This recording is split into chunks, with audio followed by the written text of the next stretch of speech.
सर्वत्र गोविन्दनाम संकीर्तनं गोविन्द गोविन्द इति श्रीमद्भागवत महापुराणं 4வது स्कन्दम् अथ त्रयोदशोऽध्यायः। सूत उवाच निशम्य कौशारविनोपवर्णितं ध्रुवस्य वैकुण्ठपदाधिरोगणं प्ररूढभावो भगवद्यदोक्षजे प्रष्टुं पुनस्तं विदुरः प्रचक्रमे। विदुर उवाच एते प्रचेतसो नाम कस्यापत्यानि सुव्रत कस्यान्ववाये प्रज्ञाताः कुत्र वा सत्रमासत मन्ये महाभागवतं नारदं देवदर्शनं येन प्रोक्तः क्रियायोगः परिचर्या विधिर्हरेः स्वधर्मशीलैः पुरुषैः भगवान् यज्ञपूरुषः युज्यमानो भक्तिमता नारदेनेरितः किल यास्ता देवर्षिणा तत्र वर्णिता भगवत्कथाः मह्यं शुश्रूषवे ब्रह्मन् कात्स्येनाचष्टुमर्हसि। मैत्रेय उवाच ध्रुवस्य चोत्कलः पुत्रः पितरि प्रस्थिते वनं सार्वभौमश्रियं नैच्छधे अधिराजासनं पितुः स जन्मनोपशान्तात्मा निस्सङ्गः समदर्शनः ददर्श लोके विततम् आत्मानं लोकमात्मनि आत्मानं ब्रह्मनिर्वाणं प्रत्यस्तं यत विग्रहम् अवबोधरसैकात्म्यम् आनन्दम् अनुसन्ततम् अव्यवच्छिन्नयोगाग्नि दग्धकर्ममलाशयः स्वरूपमवरुन्धानो आत्मनोऽन्यं तदेक्षत जडान्धपतिरोन्मत्त मूकाकृतिरतन्मतिः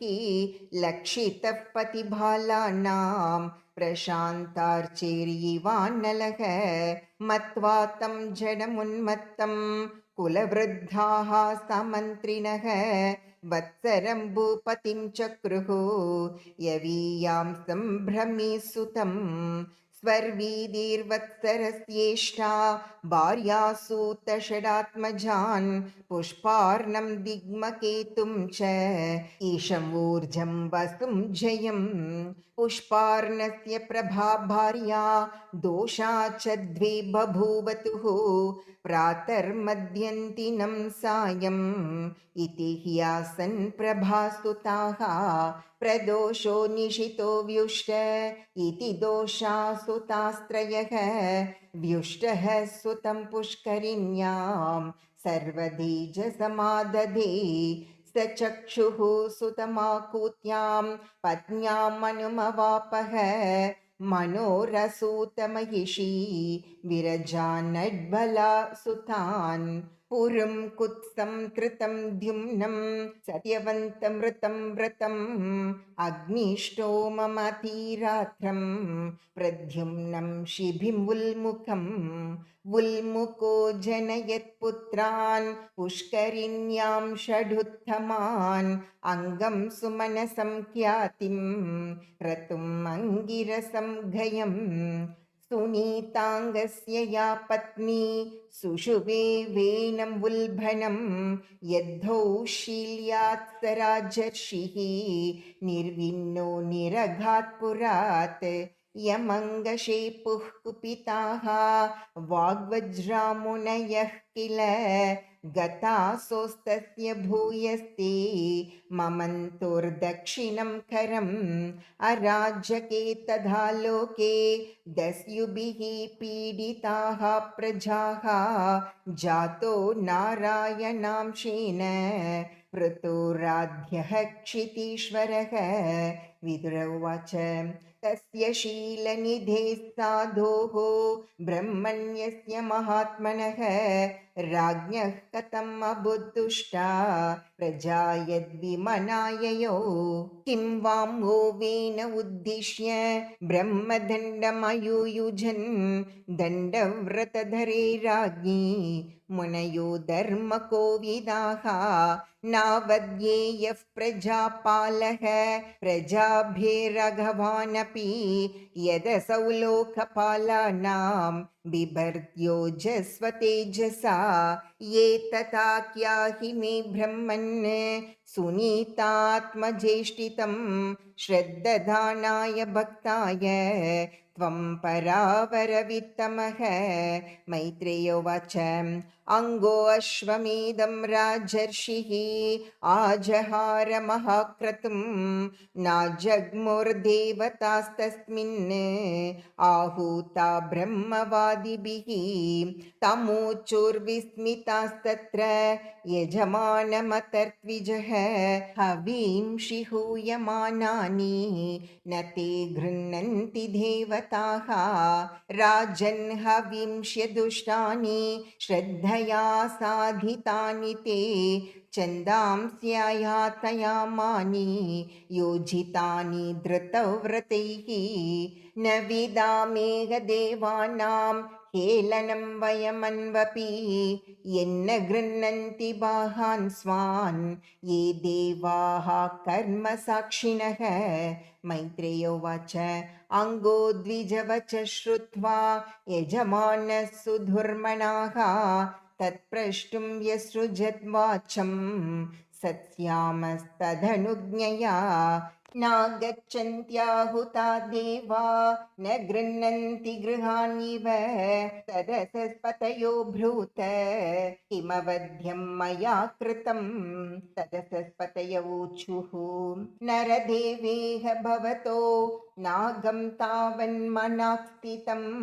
अस्त्येकं प्राक्तनमघं यदि हेतृत्वमप्रजः तथा साधय भद्रं ते आत्मानं सुप्रजं नृप इष्टस्ते पुत्रकामस्य पुत्रं दास्यति यज्ञभुक् तथा स्वभागधेयानि ग्रहीष्यन्ति दिवौकसः यज्ञपुरुषः साक्षात् अपत्याय हरिर्वृतः तांस्तान् कामान् हरिर्दध्याद् यान् कामयते जनः आराधितो तथैवैष यथा पुंसां फलोदयः इति व्यवसिता विप्राः तस्य राज्ञः प्रजातये पुरोडाशं निरवपन् क्षिपिविष्टाय विष्णवे तस्मात् पुरुष उत्तस्थो हेममाल्यामलाम्बरः हिरण्मयेन पात्रेण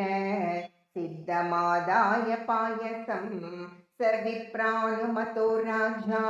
गृहीत्वाञ्जलिनौधनम् अवग्राय मुदा युक्तः प्राधात्पत्न्या उदारदीः सा तत्पुंसवनं राज्ञी प्राश्य वै पत्युराधदे गर्भं कालवुपावृत्ते कुमारं सुषुवे प्रजा स बाल एव पुरुषो मातामहमनुव्रतः अधर्मांशोद्भवं मृत्युं तेनाभवद धार्मिकः स शरासनम् उद्यम्य मृगयोर्वनगोचरः हन्त्य साधुर्मृगान् दीनान् वेणो सावीत्य रौजनः